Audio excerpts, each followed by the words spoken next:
winter, TV shows banned for being too controversial. I love his videos so much. I love them. Let's watch this. The Canadian Broadcast Standards Council says the mighty Morphin Power Rangers is too violent and it wants it off the air. Her performance was so terrifying that MGM decided to cut entire scenes where they deemed her too scary for younger audiences. This is the most insane idea for a television show I've ever heard. This is going to be canceled immediately. A little controversy can make a show exciting. Too much can destroy it. Today, we'll explore TV shows and TV episodes banned for being too controversial. We'll uncover the dark stories behind them and why networks decided the public should never see them again. We'll start with the unsettling cases and save the worst for last. Guys, so it's almost at the end of the year and my goal is still the same, to increase the number of videos I put out without sacrificing quality. And to do that, we gotta keep growing, so it would mean the world if you subscribe, and I promise to do the best to make the best videos I possibly can. I'm Visual Venture and you are awesome. By the way, a big thanks to Rocket Money for sponsoring this video. Ghostwatch. In 1992, the BBC set out to make the scariest TV show ever. Their plan was simple, but deeply twisted. It was in 2 steps. Step 1, create a ghost story that looked completely real. Step 2, make viewers believe that the ghost could reach through the screen and attack anyone watching at home. They didn't just want to scare people. They wanted viewers to feel haunted, as if watching the show cursed them. This is the story of how they pulled it off, and how that broadcast caused so much panic that it was banned from ever airing again. The show was called Ghostwatch. In the weeks before it aired, the BBC promoted it as a live investigation into a haunted house. Here's what they told viewers. A single mother in North London believed her home was haunted. The woman claimed that she and her 2 daughters were being tormented by a violent ghost. To uncover the truth, the BBC promised to send a team of reporters to spend the night inside the home. Their cameras would be rolling the entire time. Every noise, every shadow, every scream would be broadcast live. If a ghost really was there, millions of people would see it happen in real time. That was the setup, and the audience bought every word of it. But behind the scenes, the entire thing was fake. The haunted house was a studio set. The woman and her 2 daughters were actors, and the ghost didn't exist. But viewers didn't know that. They thought they were about to witness a real ghost filmed on live television. Ghostwatch aired on Halloween night, 1992. Millions across the UK tuned in. From the first scene, it looked like a real news broadcast. No creaking gates, no Gothic towers, no shutter windows. Yet for the past 10 months, this house has been the focus of an astonishing barrage of supernatural activity. To make it more convincing, they interviewed the family living inside. Confrontation, of course, with the supernatural can be devastatingly real. Let's find out what effect they've had on Mrs. Early and her family. The woman and her daughters sounded scared and desperate. It's wrecked my house, my home, my family. After hearing their story, the reporters promised to capture the ghost on camera. For almost 40 minutes, nothing strange happened. Everyone was just waiting. Then it started. The clocks stopped, the temperature dropped, and loud banging came from inside the walls. Remember, guys, millions were watching live. Most believed that a real ghost was inside that home. But the BBC wasn't done yet. They wanted to make viewers think that the ghost could crawl through their TV and torment them in their homes. Here's how they did it. The hosts said viewers were calling in from across the country.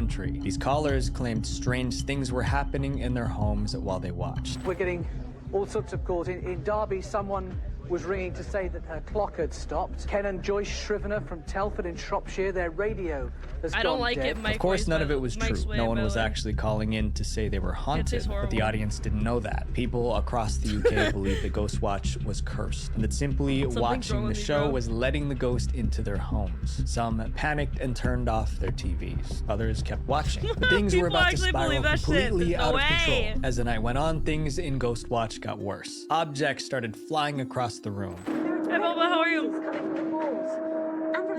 The cameraman suddenly collapsed. Then one of the daughters started speaking in a deep voice like she was possessed. Even the presenter began acting strangely. He was mumbling nonsense as if he wasn't in his right mind. Then, when things were the most chaotic, the broadcast ended. Within minutes, panic spread across Britain. The BBC received 30,000 angry calls about Ghostwatch. The phone lines even jammed. Parents said their children were crying. Others believed their homes were haunted. Some even said they could see ghosts in their bedrooms. sounds like a skill issue, Ghostwatch bro. became the first case of PTSD caused by a television program. To calm the public, the BBC admitted Ghostwatch wasn't real. I would not there was believe no that haunting, shit, bro. no What the ghost, hell? and no danger. Viewers felt tricked and betrayed. The next morning, the story was all over the newspapers. The authorities accused the BBC of deliberately trying to cultivate a sense of menace. Ghostwatch was banned. It never aired on public television again. But Ghostwatch didn't stay buried. Years later, it was quietly released on DVD. Since then, it's become a cult classic. Ghostwatch showed us how easy it is to miss what's really happening. Just like it's easy to miss when you've been charged for a subscription you thought you canceled 6 months ago. Well, today's sponsor, Rocket Money, is here to help. Rocket Money is an all-in-one personal finance app that helps you cancel subscriptions, lower bills, and manage your money better. Growing up, my parents always taught me how to be responsible I use with Rocket money. Money. And even now that you guys help support me financially, There's so many through this subscriptions I channel, didn't know I am had. very careful about how I was like, spend. what the And Rocket fuck is Money this makes charging me this so for? much easier. A big thing you can lose track of are subscriptions. I always found extra monthly subscriptions I wasn't even using. Once you connect your bank account, Rocket Money identifies all your subscriptions in a single list. From there, you can select the ones you don't want anymore, and Rocket Money may be able to help you cancel with just a few taps. In fact, they've helped people save over $880 million in canceled subscriptions. But of course, it's not just about subscriptions. One thing that my bread parents is taught me is soggy, to I never hate it. spend more money than what you have, and budgeting allows me to do that. With Rocket Money, you can create a custom budget in seconds. The app shows you where your money is going at all times and tells you what you're spending the most money on and provides you insights on how to stay within your budget. My friends, I encourage you guys to take control of your finances today, because the way you take care of money is the way you take care of everything else. Click the link in the description or scan the QR code on screen to get started for free. Cooked with W ad. Cannabis. In 2020, Netflix released a new reality show about food. At first, nobody thought much about it. It was just another cooking competition. But one country saw it differently. To them, that show was a crime, and they did everything What to the make hell? sure their citizens could never watch it. That show was named Cooked with Cannabis. For YouTube's sake, we'll call it Cooked with Grass. The concept was That's so funny. straightforward. 3 chefs stepped into the kitchen to compete. Each had to make their best 3-course meal. At the end, a panel of judges chose And it has a winner. cannabis That in winner it? walked away with $10,000. But there was one rule that made it unlike any other cooking show. Every meal had to include grass. Each episode, 3 expert cannabis chefs will prepare a 3-course cannabis-infused menu that will put What's their wrong with culinary that? skills to the ultimate test. The creators said it wasn't about promoting anything illegal. They simply wanted to take away the stigma around grass. It's really difficult to dismantle years of misconceptions and stigmas about marijuana. That's pretty They wanted to dope. prove that grass could be a legitimate cooking ingredient, not just a taboo topic. And in many ways, it succeeded. Chefs used grass in sauces, desserts, and main dishes. Judges scored Was them that on Naruto's creativity, English taste, VA? and presentation. I wouldn't be Cooked with surprised. I Cannabis see her premiered everywhere. on Netflix in April 2020, and reviews were quite positive. Rotten Tomatoes gave it an 86%. Some Damn. viewers liked it so much they begged Netflix to make at least 10 seasons, but not everyone was impressed. The show appeared in the Netflix streaming library for millions of Singaporeans. When the Singaporean government saw it, they were furious, because in Singapore, grass isn't just controversial, it's one of the most serious crimes a person can Really? commit. Singapore has some of the toughest substance laws in the world, and the punishments are severe. Carrying even the smallest amount of grass can lead to years in prison. That's Being insane. caught with more than 1.1 pounds can mean the death penalty. These laws are strictly enforced. If you get caught with a set amount of drugs, you get hanged. Since 2022, Singapore has ended 15 people for substance-related offenses. So when Cooked with Cannabis appeared on Netflix Singapore, it was more than controversial. It was encouraging people to break the law. The Singaporean government banned it immediately. They contacted Netflix and demanded that the show be taken down. Netflix agreed. Within days, the show vanished from Singapore's streaming library. After that, the government made a that's clear valid rule. if they Any ban show it. that promoted substances even indirectly would be banned in Singapore. This next That's story valid. was so messy that the network was fined millions of dollars. Aqua Teen Hunger Force.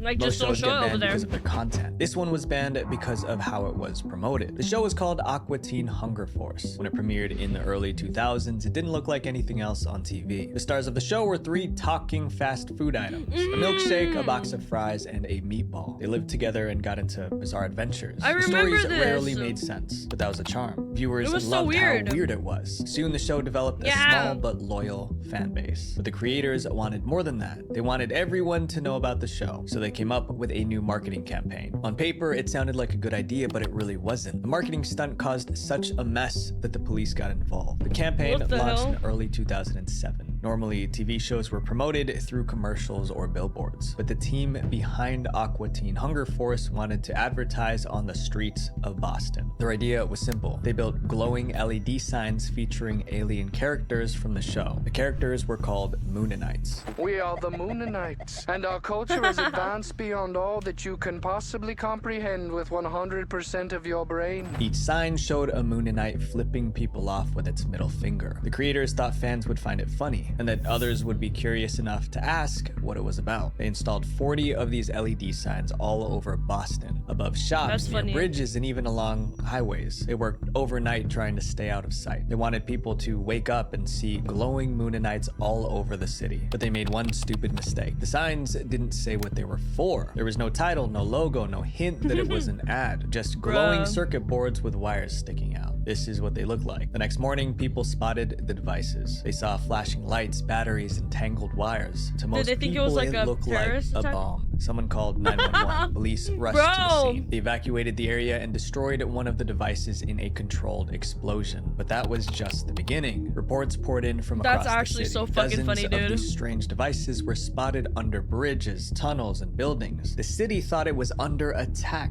Suspicious packages were discovered all over Boston.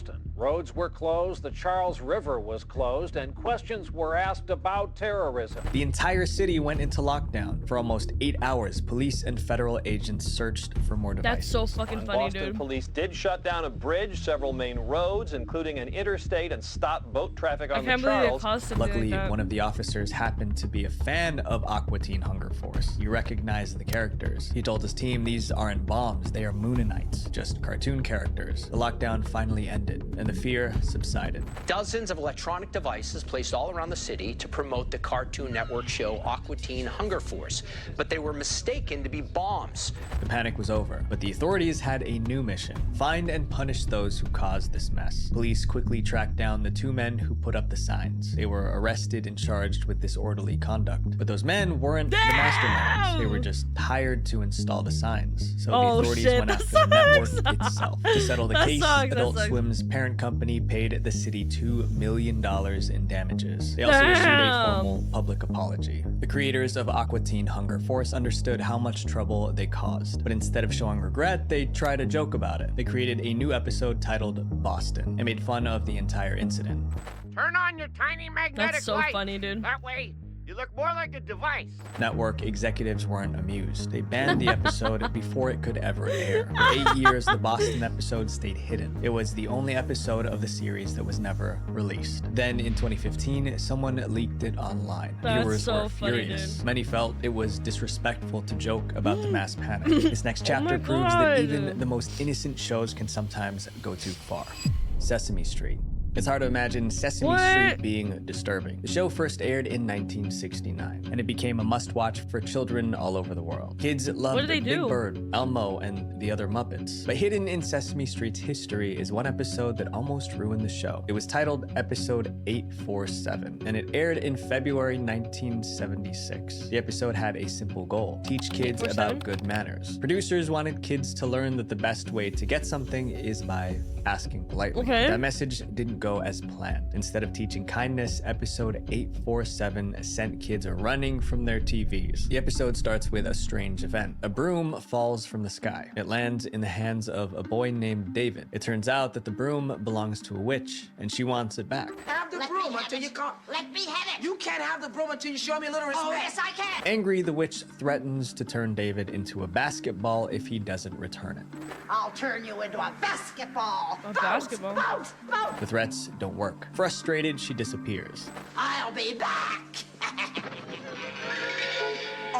Later, she returns with a new plan. This time, she disguises herself as an old woman. And instead of yelling, she decides to ask nicely. Please let me hold the broom. Certainly. And it works. She gets her broom back. No way, basketball? I don't know. I got in my room, That was supposed to be the lesson. If you want something, be polite. Don't threaten The people. broom? Producers thought Okay. they did a good job, but they were wrong. That episode was about to cause a meltdown. So, like, what as did soon this as cause? the episode aired, What chaos could this possibly followed. The network cause? was flooded with calls from angry parents. They said their children were crying, refusing to finish the episode because the witch was too scary. Her green skin, cackling voice, and threats frightened kids. Some were so scared they refused to watch Sesame Street ever again. To fix the problem, the actress who played the witch appeared on TV as herself. She wanted children to see That's she was just actually a regular so person stupid, dude. pretending to be scary. To know that you're a real lady who got You got some dressed up pussy ass to kids play if they this can't part. handle a witch. So there's your old friend, the Wicked Witch of the West. But that didn't I'm help. sorry, I'm Parents sorry. continued to insist the episode was too frightening for children. So PBS What the fuck? pulled It's just a episode lady. 847 from broadcast. It never aired on TV again. For decades, it was considered lost. But in 2022, That's so funny. someone leaked the full episode online. It's still floating around the internet. Anyone can find it with a quick search. This next show was connected to one of the worst tragedies in history. Okay. The Simpsons.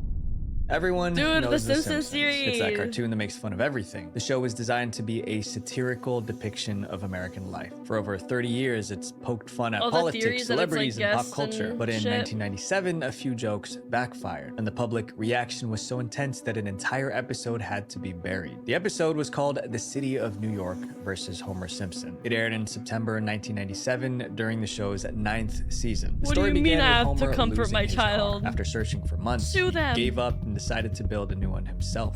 Homer, I don't want you driving around in a car you built yourself. One day, Homer received a letter from the authorities. Dear motorist, your vehicle is illegally parked in the borough of Manhattan. My vehicle! His missing car was sitting in New York City the whole time. Determined to get it back, Homer boarded a bus to Manhattan. But when he arrived at the big city, things became very frustrating. His car was What clamped happened? and buried under parking tickets. What the hell is this thing? Come off! The city drove him mad. The traffic, the crowds, the noise. Hey, when you're done with that, I got something up here you can bite on. And why don't you be polite? Everything was loud, chaotic, and overwhelming.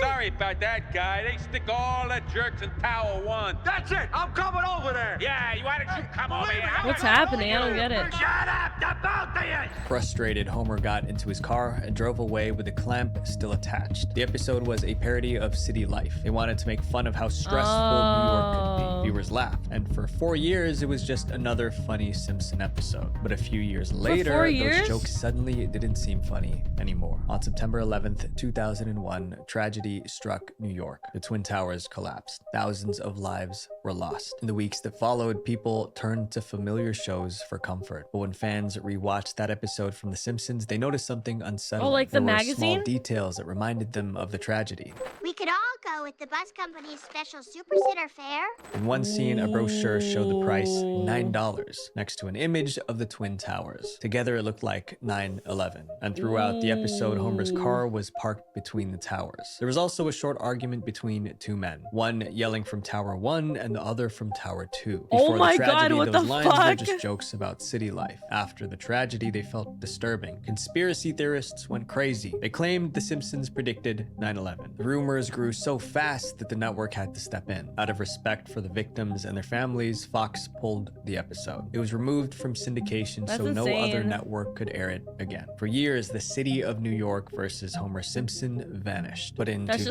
an 2006, unfortunate it quietly coincidence, returned yeah. to television. But it wasn't the same. Every shot of the towers was cut out. Every joke that could be linked to the tragedy was removed. The original Oh, they version was edited never it. screened again in its original form. Up next is one of the most beloved shows of all time, but somehow it still got banned. Star Trek: The Original Series. There's a reason so many Star people Trek? love Star Trek. It wasn't just about spaceships or aliens. The show told deep stories about people, choices, and humanity. But one episode didn't go as planned. It was titled Miri. It was one of the show's most creative stories. However, that episode disturbed viewers so much that the network banned it. Miri aired in 1966 during the first season of Star Trek. It started like any other mission. The crew detected a mysterious signal coming from deep space. Earth-style distress signal. SOS. I never watched this. I've answered it on all frequencies, sir. They don't reply. Not a vessel, a ground source. Captain Kirk sent a small team to investigate. When they landed, they couldn't believe what they saw. The planet looked exactly like Earth, but something was wrong. The streets were empty, the buildings were abandoned, and when the team finally met the locals, the mystery deepened. The planet was full of children. There were no adults anywhere. Captain Kirk and his team tried to figure out why. That's when they met a girl named Miri, and she told them the truth about the planet's past. 300 years earlier, scientists on that planet wanted to stop people from aging. They created a virus that was supposed to make people live forever, but the experiment went horribly killed all the wrong. adults, or it worked on children, but it was lethal for adults. Every adult was wiped out, leaving only children behind. Meanwhile, the kids stopped aging and stayed young for centuries. They lived without parents, schools, or anyone to care for them. Children who never age. Eternal childhood filled with play. No responsibilities. It's almost like a dream. Captain Kirk decided to help them. Thanks to the captain, a team of adults was sent to help the kids rebuild the society. Miri ended on a hopeful note, but not everyone saw it that way. When Miri aired in the United States, most people liked it. But in December 1970, it aired in the United Kingdom, and the reaction was far from positive. British audiences felt the story was too dark. They saw children trapped in a desperate world with no adults, scared, confused, and fighting to survive. British regulators received a flood of complaints. Viewers said the episode wasn't family friendly. The authorities reviewed it themselves, and their conclusion wasn't positive. The report said Miri dealt most unpleasantly with the already unpleasant subjects of madness, sadism, and disease. The episode was banned from British television. For 20 years, viewers never saw it again. That's but crazy. the ban didn't last forever. In the early 1990s, the ban was finally lifted, and all episodes of Star Trek, including Miri, aired on cable television. TV shows can inspire audiences, but this next one taught viewers a dangerous lesson. They were just a Mighty little mad. Morphin Power Rangers. If you grew up in the 1990s, you probably remember Mighty Morphin Power Rangers. It was about teenagers who transformed into superheroes to defend Earth from alien monsters, and it was my personal favorite. It's quite simple, my dear. This planet is under attack, and I have brought you here to save it. Oh, yeah, right. Power Rangers. Kids were obsessed. They copied every kick and punch from the show, but parents were concerned. They thought the show made violence look fun. Some even wrote angry letters, demanded it be taken off parents the air. are so but sensitive. producers Don't show it stood to your their kids ground. then. They said Power Rangers taught teamwork and bravery. They insisted kids knew it was just pretend. But soon a tragedy proved them wrong. In October 1994, three kids in Norway were playing after school. Two of them pretended to be Power Rangers. They tried reenacting fight scenes from the show, but things got out of hand. By the time it was over, one of the kids passed away. It was a national tragedy. Parents blamed Power Rangers. They said it encouraged dangerous behavior, and this tragedy was their proof. Within days, the backlash spread around the world. The Canadian Broadcast Standards Council says the mighty Morphin Power Rangers is too violent and it wants it off the air. Norway, Sweden, Denmark, and New Zealand all banned the show. In Canada, it stayed on air, but the fight scenes were cut out. The bans lasted for years. Eventually, the show returned, but only after the creators agreed to tone down the violence in later versions. This next show was designed to be shocking. It's no wonder that they crossed a line. People are so Fear sensitive. Factor. In 2001, Fear Factor shook the world of reality TV. The show's concept was so extreme that even the host couldn't believe it. This is the most insane idea for a television show I've ever heard. This is going to be canceled immediately. Each episode featured ordinary people facing their worst fears for a chance to win $50,000. One week, contestants jumped off skyscrapers. The next, they were buried alive. And sometimes they ate things too disgusting to describe. I'm Joe Rogan. This is Fear Factor. The stunts you're about to see were all designed and supervised by trained professionals. They are extremely dangerous and should not be attempted by anyone, anywhere, anytime. Fear Factor became a cultural phenomenon. Millions tuned in every week. But over time, viewers got used to the stunts. The shock value faded and the ratings dropped. Eventually, the show went off the air. Then in 2011, producers brought it all back. They wanted the new season to push the limits of what people could handle. But what they created was so disturbing, it got Fear Factor banned. The episode was titled Hee Haw, Hee Haw. It started with the host explaining the rules. To stare fear in the eye, compete for $50,000. Now, to win the money, you're going to have to complete 3 extreme stunts. Stunts that'll not only test you physically, but mentally as well. The first stunt was tough but doable. Contestants walked across a platform lined with electrified wires. Each step sent small shocks through their body. Then came the second stunt. That's what caused all the trouble. Contestants were given large jugs of mystery liquid. At first, they thought it was some strange protein shake. Then the host revealed the truth. It came from a donkey. Everyone on set was horrified. Even the camera crew got sick. The episode was filmed, edited, and submitted for approval. But when network executives saw it, they were disgusted. They felt this was too much for TV. The episode was banned immediately. It never aired on television, not even once. But that wasn't the end of the controversy. A few months later, one of the contestants spoke out about the Hee Haw challenge on a podcast. Oh, it smells. It's so bitter. It's the worst thing you can ever imagine, and it has, you know, a little hint of hay. Around the same time, the episode leaked online. People finally saw. Oh no! No! That was not yellow. That was white liquid. I would actually. I don't think I would ever like be able to live with myself after that.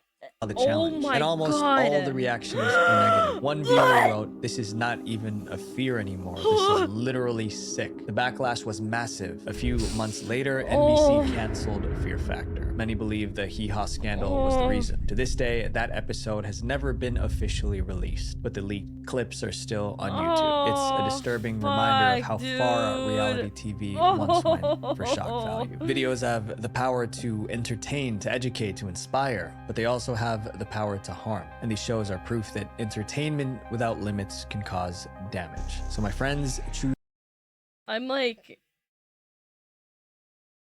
I'm shocked.